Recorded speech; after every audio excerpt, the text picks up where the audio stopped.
We began on a very slow note, building it gradually up. And as we have arrived here, we know that we are coming for a very high intensity training. Since we began the low intensity trainings from Accra. So as we are approaching the season, this is the moment that we increase the tempo and raise the fitness level of the players to the standard that will meet our league. All the players are fine when it comes to their health. They are doing very well. We are doing everything possible to improve their nutrition and also all the necessary things that they need to stay healthy psychologically and bodily. We are doing everything possible to get that. Yeah. And for now, I would say everybody is fine. So when it comes to injury prevention, there are standard procedures we follow in every sporting activity. Number one is the warming up sessions. The warming up has to be structured in such a way that it targets every aspect of the muscles, the heart, the lungs, everything the player puts in during the training. And the second one is the cooling down. This one is very, very important, and I think a lot of people undermine it. For instance, if you are driving a car at a very high speed and you apply the brake instantly, you are even damaging the engine of the car.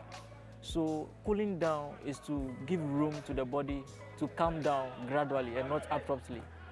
So the warming up and the cooling down are ways to prevent injuries.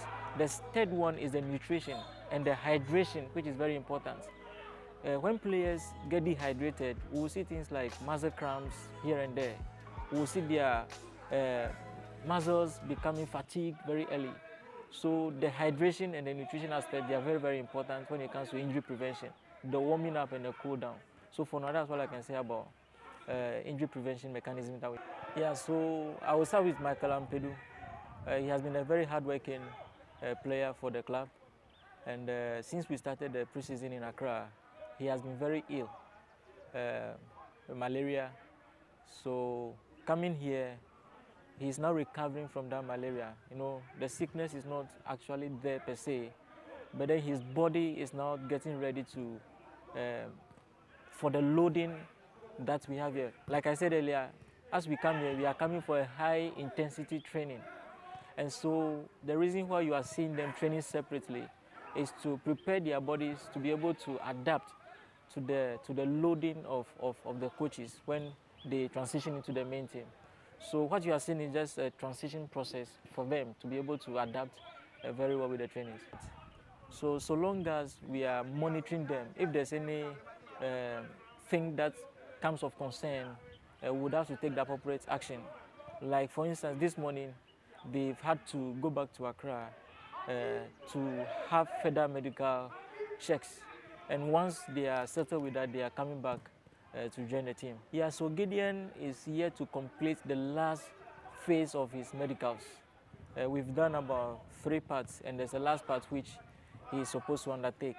So the doctors have scheduled for him to report today, and that's why he also joined the rest of the other 2 players to go. During preseason, we call something carbohydrate loading, and our main target is to fuel the players with the necessary nutrients.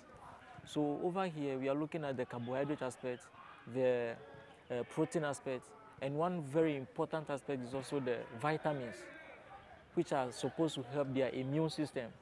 So over here, we have taken critical look at what we give them and what we expect from them. Yeah, so far, I mean, we have a plan for the diet of the players. The method I use in identifying players who need special attention is first of all by observing them and what they do in training.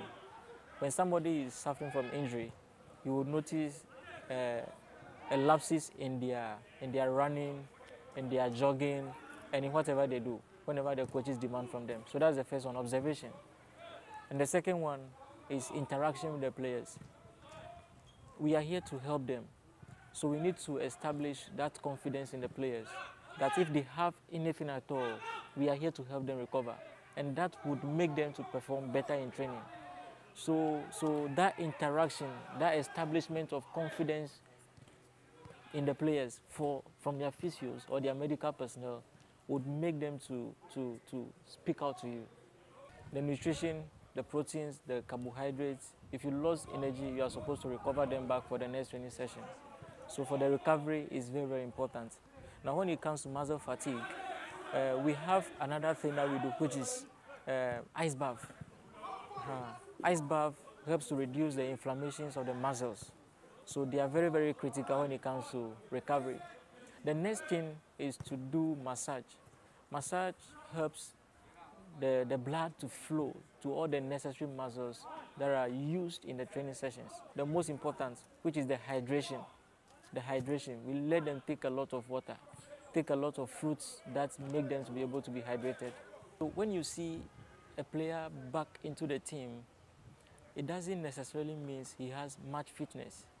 He could have done a lot of work in training, but the match is a different ballgame altogether. So for him to gain that momentum, he needs to be given time. So at times you will see a player come in, maybe he's given 10 minutes, 20 minutes, 30 minutes to play. Okay. It all depends on how fit he is for the match. In subsequent games, you may see him having more playing time. It all depends on his match fitness. But apart from the three players, Nuruddin, Aziz, Michael Ampedu, and Gideon Asante. Asante is not injured. He's just going to complete the last phase of his medicals, and once he's done, he's joining the team. Every other player is fit, and as soon as we identify anything which could impede performance, we'll take it up and work on it as soon as possible. That is why we are here as a medical team. Anyone who wants to become a sports therapist or a sports physiotherapist, all our advice is that you study hard and aspire. It all boils down to aspirations, and that will drive how you study and what you do.